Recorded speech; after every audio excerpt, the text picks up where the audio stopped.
아름다운 연주를 들으면서 어떤 생각이 들었냐면, 이제 안식일이구나. 하나님께서 안식하라고 저희에게 초청하고 계신다는 생각이 들었습니다. 다시 한번 특별한 음악으로 하나님께 영광 돌려주신 우리 형제님께, 또 우리 반주해주신 우리 자매님께 감사드립니다. 여러분, 제가 오늘 참 감사한 일이 있었습니다. 사실 한 달 전에 제가 이 말씀을 주제로 제가 근무하는 삼육대학교 채플에서 이 주제로 설교를 했었어요. 그러니까 이 한 주간의 말씀 중에 한 부분을 떼가지고 말씀을 전했는데, 설교 끝나고 난 다음에 몇몇 아는 분들이 그 설교에 대한 피드백을 주었고, 또 그것을 계기로 해서 이제 식사 자리를 갖게 됐고, 그리고 그 후 그 식사 자리를 통해서 새로운 친구를 사귀게 됐습니다. 그런데 한 달이라고 하는 시간이 지나면서 그 친구와 또 그 친구와 함께 일하고 있는 다른 동료의 그날 들었던 그 용서 이야기를 통해서 하나님이 내게 말씀해 주셨고, 그 말씀을 듣고 움직여서 이 몇 주를 어떻게 보냈는지에 대한 이야기를 저에게 들려주었어요. 그리고 그 이야기를 들으면서 그 자매가 너무 부러웠고, 또 대견했고, 또 감사했습니다. 제가 그 이야기를 들으면서 이 시간 여러분들에게 이번 한 주 동안 하나님께서 계속해서 우리에게 같은 메시지를 주셨는데, 내가 너를 용서했고 너도 나처럼 용서하는 사람이 되면 좋겠다 라고 하는 그 음성을 다시 한번 우리 마음속에 깊이 새기면서 이 연말을 보내는 우리 별내교회 교우님들 되시기를 다시 한번 간절히 소원합니다. 여러분, 또 한 가지 개인적으로 기쁜 일이 하나 있는데요. 내일 설교를 제가 해가 지기 전에 다 끝냈어요. 그래서 설교를 다 마무리하고, 모든 원고를 마무리하고, 또 프레젠테이션을 다 마무리하고 난 다음에 퇴근해서 집에 딱 가는데 어떤 마음이 들었냐면, 창세기 2장 1절에 하나님께서 이 세상을 다 창조하신 다음에 천지와 만물이 다 이루니라 라고 하셨던 그 홀가분한 마음이 무엇일까? 그러면서 이제 우리 별내교회 성도님들과 이 말씀을 나누기만 하면 된다 라고 하면서 그 퇴근할 때의 그 기분이 정말 짜릿했습니다. 오늘 역시 이번 한 주 동안에 가고 싶지 않은, 그러나 가야 할 길이라고 하는 이 총 주제, 그리고 오늘 이 밤에 함께 나눌 나 대신 복수당하신 예수님, 이 이야기로 함께 들어가길 원합니다. 오늘 본문의 말씀을 함께 읽어보도록 하겠습니다. 창세기 3장 15절의 말씀 함께 펴서 읽도록 하겠습니다. 자, 우리 오늘은 어린이들도 굉장히 많이 오고 청소년들도 이 자리에 함께하고 있는데요. 우리 창세기 3장 15절에 있는 말씀을 우리 함께 읽도록 하겠습니다. 여러분, 혹시 그거 아시나요? 우리가 보통 이렇게 큰 교회들은 어린이 예배를 따로 드리고 또 청소년 예배를 따로 드릴 수밖에 없잖아요. 교회가 너무 크니까. 그런데 우리 청소년들과 어린이들이 각 세대에 맞게 배우고 또 공부하는 그 교육적인 효과만큼 훨씬 더 큰 교육은 뭐냐면, 부모님이 예배드리는 모습을 보고 자라는 어린이와 청소년들이 믿음으로 세워지고 교회 안에 남을 가능성이 훨씬 높다고 하는 그런 논문이 있어요. 그래서 저는 이 별내교회의 이 귀한 어린이 그리고 청소년들이 부모님들이 어떻게 찬양하고 어떻게 기도하고 그리고 어떻게 말씀을 들으면서 반응하는지를 보여준다면 그것도 참 귀한 교육이 될 수 있다라고 하는 말씀을 잠깐 드리고 싶습니다. 창세기 3장 15절의 말씀 다 같이 읽겠습니다. 시작. 내가 너로 여자와 원수가 되게 하고 내 후손도 여자의 후손과 원수가 되게 하리니 여자의 후손은 내 머리를 상하게 할 것이요 너는 그의 발꿈치를 상하게 할 것이니라 하시고, 여러분, 이 세상은 내가 당한 만큼 갚아주라고 그렇게 우리에게 가르칩니다. 여러분, 보고 계시는 드라마나 영화를 보시면 어디에도 용서하는 이야기가 나오지 않아요. 다 복수하라고 하는 얘기입니다. 그리고 그 복수를 하는데 아주 폭력적인 방법으로 복수를 하고 어쩔 수 없이 그 사람이 그런 폭력을 행사하면서까지 복수할 수밖에 없었다라고 하는 그런 상황을 만들어서 결국은 그 복수를 합리화시킵니다.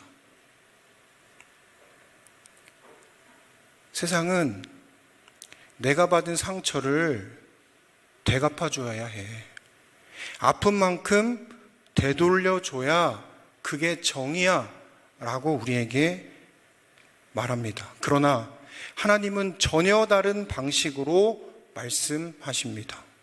죄는 반드시 대가를 요구하지만 그 대가를 너에게 묻지 않겠다.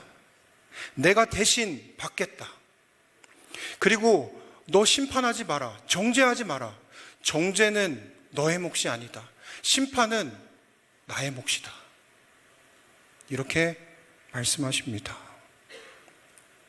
그러면서 우리에게 복음의 복수 방식이 무엇인지를 우리에게 가르치십니다. 하나님은 죄에 복수하셨지만 죄인을 향한 복수가 아니라 십자가를 통한 복수를 계획하셨어요. 그리고 그 계획을 십자가에서 성취하셨습니다.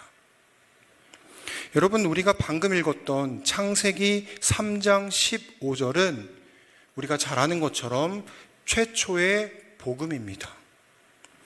하나님은 선포하십니다. 여자의 후손이 내 머리를 상하게 할 것이다. 그리고 너는 그의 발꿈치를 상하게 할 것이다. 뱀에게 한 이야기예요. 이 말씀은 단순한 심판이 아니라 구원의 약속이 첫 용서로서 선포된 아주 중요한 복음이었습니다. 사탄은 머리를 상하게 하는 공격을 받을 것이고 그것은 결정적인 패배를 의미합니다. 그리고 메시아는 발꿈치를 상하게 된다고 했는데 그것은 그 용서의 대가를 고난으로 당하게 될 것을 상징하고 있습니다. 즉, 구원은 고통의 대가 위에 세워지게 됩니다. 여러분, 오늘 제 아들이 저기 뒤에 온 것 같아요. 두 번째 아들, 첫 번째 아들이 있고 두 번째 아들이 있는데 두 번째 아들이 태어났을 때 정이 안 가더라고요. 그게 진짜 희한했어요. 첫 번째 아들과 보냈던 시간이 너무 크니까 두 번째 아들이 딱 태어났을 때는 사랑이 별로 안 갔어요. 그런데 진짜 놀랍게도 짧은 시간에 첫 번째 아들에 대한 사랑에서 두 번째 아들에 대한 사랑이 막 커지기 시작하는 겁니다. 제가 대학에서 그 교목으로 근무를 할 때 아침 일찍 이 기도회를 위해서, 청년들과 함께 기도회를 하기 위해서 나갔다가 밤늦게까지 들어오곤 했어요. 그래서 거의 아이들을 자는 모습만 봤거든요. 근데 한 번은 제가 집에 와서 딱 보니까 아내도 자고 있고 첫째도 둘째도 다 자고 있는 거예요. 그러면서 사랑하는 저의 아들을 이렇게 바라보는데 어떤 생각이 들었냐면, 만약 이 아들이 이 세상에 없었다면 내가 이 세상에 살 맛이 날까? 그런 생각이 문득 드는 거예요.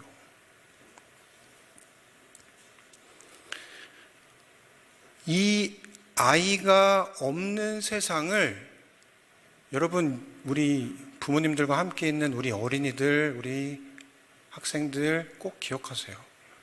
여러분들이 없는 세상을 부모님들은 상상할 수 없습니다. 그런데 우리 하나님은 미래를 알고 계시고, 그리고 미래에 어떻게 이루어질지를 다 알고 계시는 분이시기 때문에 창조하시기 전에, 내가 태어나기 전에 나를 현재 보고 계시는 것처럼 과거에도 보고 계셨어요. 다시 말해서 내가 미래에 태어나지도 않았는데 창조하기도 전에 하나님은 나를 알고 계셨다고 성경은 기록해요. 그런데 그 아이가 어떻게 된대요? 범죄에서 죽게 된다고 얘기합니다. 그러면 이 아이가 범죄에서 결국 죽게 된다면 하나님은 이 아이를 이 세상에 창조하고 싶을까요? 아니면 창조하기 싫을까요? 저는 이걸 가지고 고민했어요. 그런데 제 결론은 뭐였냐면, 우리가 범죄하고 죽게 된다 할지라도 하나님은 우리를 창조한다라고 하는 게 제 결론이었습니다. 만약 우리가 하나님을 믿지 않고 짧은 시간만 살게 된다 할지라도 하나님은 나라고 하는 존재를 너무 사랑하셔서 이 세상에 태어나게 하셨고, 그리고 나라고 하는 사람을 다시 살리기 위해서 살릴 방법과 능력을 이미 가지고 계셨어요. 그래서 창조하신다는 뜻은 무슨 뜻을 가지고 있냐면, 나 십자가에 달려 죽더라도 얘를 낳을 거야, 이 세상에 나오게 할 거야 라고 하는 의미를 가지고 우리를 이 세상에 내놓으신 거예요. 그리고 안타깝게도 하나님께서 아셨던 것처럼 인간은 뱀에게 속아서 결국 범죄하게 되고 죽게 됩니다. 그때 하나님께서 최초의 복음을 선포하신 겁니다. 내가 그 뱀의 머리를 상하게 할 것이다. 그리고 내가 그 용서의 대가로 고난을 받게 될 것이다. 여러분, 그리고 나서 벌벌 떨고 있는 이 두 사람에게, 아담과 하와에게 하나님께서 얼마 전에 이름을 붙여준 한 동물을 끌고 와서 이름을 붙여주고 밥을 먹이고 사랑해주고 했던 그 동물을 그 아담과 하와 앞에서 죽이셨어요. 그리고 피를 흘리게 했습니다. 한 번도 본 적이 없는 죽음을 이 인류가 보게 됐어요.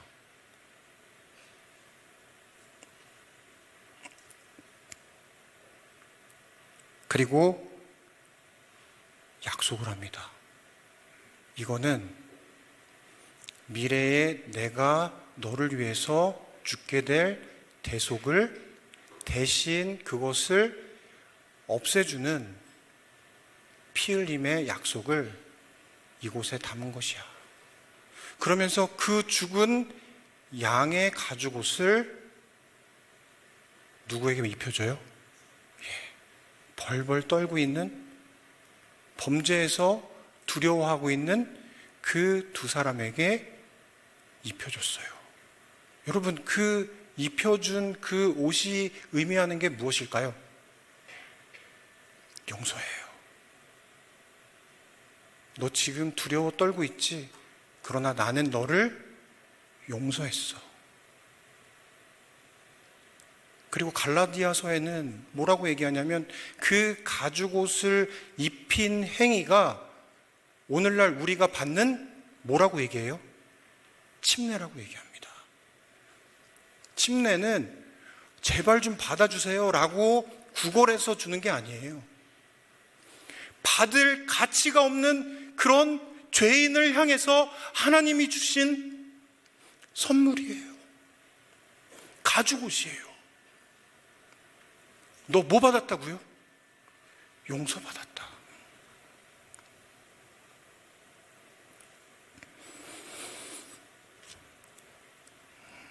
그리고 아담과 하와는 자기 스스로 그 죄를 해결할 수 없음을 알게 됐어요. 그래서 대신 누군가가 죽어야 한다는 것을 알게 됐고 그 피 없이는 용서란 없다는 것을 알게 됐습니다. 그러나 그 피는 죄인이 흘리는 그 피가 아니라 하나님이 준비하신 희생 제물만이 그 피의 대가를 치를 수 있었어요. 계속해서 우리 이 성경이 관통하고 있는 이야기를 계속 해볼까요?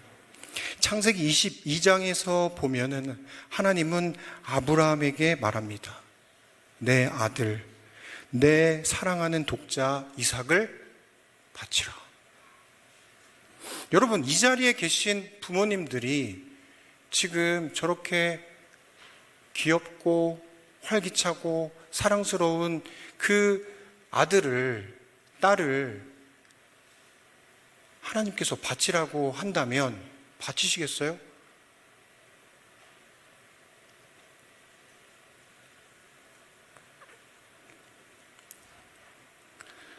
그런 놀랍게도 아브라함은 그 아들을 하나님께 바치기로 결심해요. 그리고 아브라함은 하나님께 그 바치기 전에 이삭에게 이런 얘기를 듣습니다. 아버지, 불과 나무는 있는데 번제할 어린 양은 어디 있습니까? 이미 마음속에 이 아들을 바치려고 결심하고 있는데 아들이 그 얘기를 했을 때 그 아빠의, 그 아버지의 마음은 어땠을까요?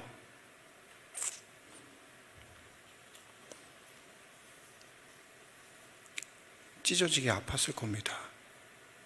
그러나 아브라함은 하나님의 말씀에 순종해서 그 아들을 바칩니다. 그리고 나서 칼을 높이 들었을 때 하나님께서 그를 멈춰 세웁니다. 아브라함아, 멈춰라. 그리고 그 아이가 아니다. 바로 나의 어린 양이다.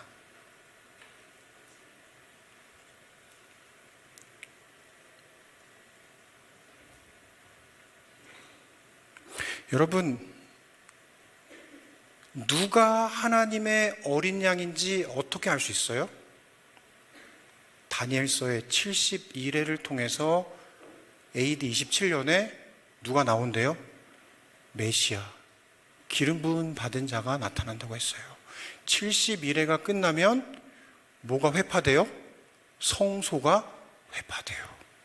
휘장이 위에서부터 아래로 열립니다. 그리고 놀랍게도 아브라함이 이 이삭을 드리려고 했던 바로 그 장소에서 하나님은 뭐를 준비하셨냐면 숨겨진 어린 양을 그에게 보도록 하셨고, 그리고 정해진 약속의 날짜가 이르자 바로 그 모리아산, 바로 가서 제사를 드리라고 했던 바로 그 장소에 뭐가 세워집니까? 십자가가 세워졌어요. 그 약속을 누가 지키신 겁니까? 아버지가 지키셨어요. 나는 내 아들을 하나님께 바칠 수 없는데 하나님은 지금 그 아들을 나를 위해서 기꺼이 제물로 죽이셨어요. 이게 하나님께서 우리에게 베풀어 주신 은혜입니다. 그러면서 수천 년 뒤 요단강에서 침례 요한은 선언합니다. 보라, 세상 죄를 지고 가는 하나님의 어린 양이다.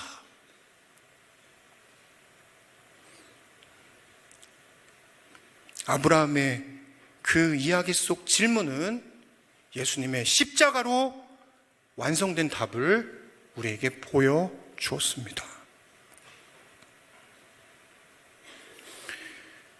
여러분, 이 광야의 성소, 이 성소를 왜 주셨을까요?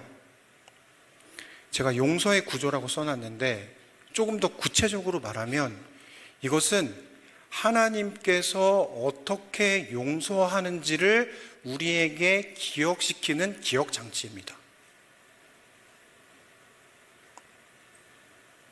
구약의 제사제도는 매일 외쳤습니다. 죄는 반드시 누군가 대가를 치러야 합니다. 그래서 수많은 사람들이 그 죄 때문에 양을 끌고 와서 그 대가를 양을 통해서 치르게 했고, 그 양이 죽고 그 양을 번제드리고, 그리고 그 양의 피를 가지고 성막에다가 뿌리는, 그리고 속죄를 통해서 그것이 모든 죄가 해결이 되고 용서되는 그 과정을 계속해서 시킨 이유가 뭘까요? 뭐 하지 말라고요? 잊지 말라고. 여러분, 한 번은, 오늘은 제 둘째 아들만 왔지만 첫째 아들은 학교교회를 갔어요. 근데 그 첫째 아들이 초등학교 들어가기 전 유치원 다닐 때 어린이날 어린이 대공원을 갔는데, 어린이날 어린이 대공원을 갔더니 어린이밖에 없는 거예요. 너무 많았어요. 그런데 놀이터에서 아이들이 정말 즐겁게 노는 가운데 저희 아이도 그 안에서 놀게 뒀어요. 그래서 제가 계속 그 아이가 잘 노는지 이렇게 지켜보고 관찰하고 있었어요. 그런데 어느 순간 우리 아이가 안 보이는 거예요. 애들은 수백 명이 그 놀이터에 지금 가득 바글바글 거리는데 우리 아이가 안 보이기 시작했어요. 그래서 당황해서 아내에게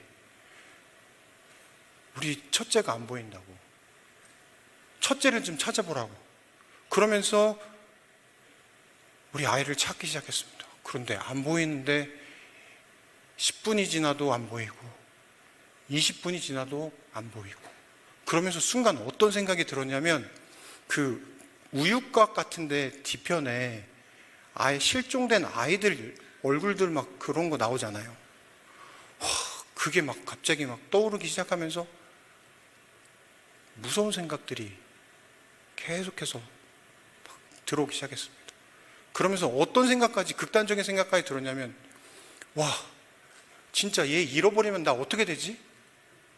그 생각까지 하면서 제가 어떤 결정까지 내렸냐면, 나 지금 하는 일 다 내려치고 얘만 찾으러 다녀야 되겠다.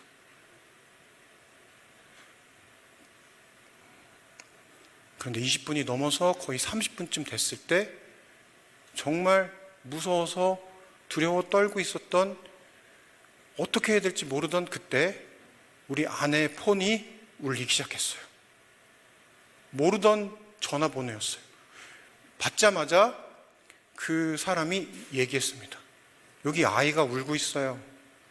아이가 전화번호를 기억해서 이 전화로 전화한 거예요.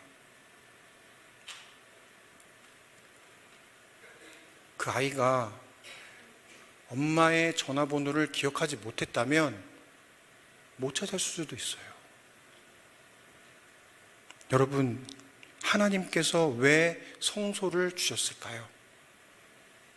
우리가 세상에 살다가 잃어버린 바 되고 길을 헤매고 방황하고 어디로 가야 할지 모를 때 뭐를 기억하라는 겁니까? 하나님께 돌아가는 길을, 하나님이 용서하는 길을 다시 기억하라고 우리에게 성소를 허락하신 것입니다. 히브리서 9장 22절은 말합니다. 피 흘림이 없음즉 사함이 없느니라. 그 피는 동물의 피로 끝나는 것이 아니라 예수님의 죽으심으로 언약이 완성되었습니다. 그리고 하나님이 결정적으로 택하신 복수는 바로 십자가였습니다. 예수님께서 십자가 위에서 고통당할 때 사탄은 승리했다고 생각했습니다. 그러나 그 십자가는 패배가 아니라 승리의 장소였습니다. 창세기 15장 3장 15절 예언대로 사탄은 머리를 상하게 했고 메시아는 발꿈치를 상하게 되었습니다. 그러나 그 상처는 다시 부활로 회복이 되었고, 그리고 그 십자가는 죄에 대한 하나님의 복수로서 이 세상에 우리에게 선포되었습니다. 여러분, 오늘 이 밤에 여러분들에게 다시 한번 호소합니다.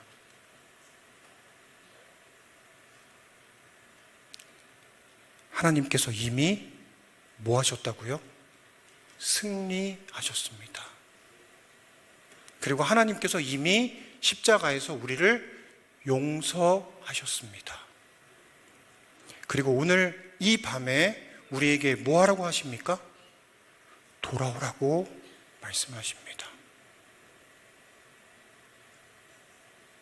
그리고 그 십자가에서 흘리신 그 피를 기억하여 내가 용서받았고, 그리고 내 주위에 있는 사람들을, 내 원수를 용서하라고 하나님께서 우리를 초청하고 계십니다.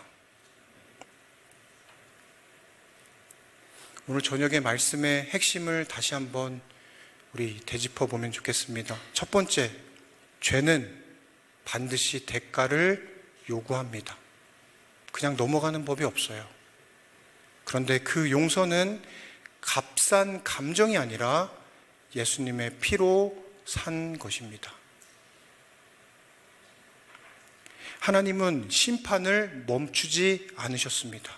그러나 그 심판을 우리에게 적용하지 않으세요. 예수님은 대신 벌을 받으셨습니다. 그래서 우리는 지금 하나님의 자녀가 된 것입니다. 용서는 정의를 없애는 것이 아니라 완성하는 것입니다. 십자가는 사랑과 정의가 동시에 흐르는 자리임을 오늘 이 밤에 다시 한번 우리 마음속에 깊이 새기고 그 말씀을 붙들고 오늘 하나님께 개인적으로 하나님을 만나서 기도하면 좋겠습니다. 이제 우리는 어떻게 살아야 할까요?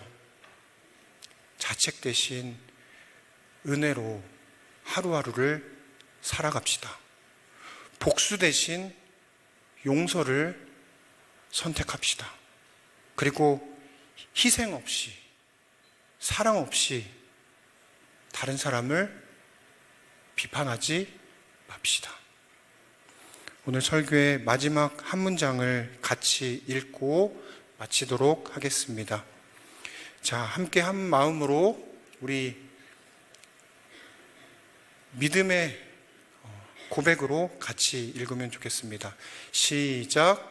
나는 용서받은 자이며 그 용서는 값없는 은혜가 아니라 예수께서 대신 치르신 복수의 대가 위에 놓여 있습니다. 다시 한번 한 주 동안 매일 저녁마다 이 자리에서 그리고 방송으로 함께 해주신 우리 모든 별내교회 성도님들께 감사드립니다. 감사합니다.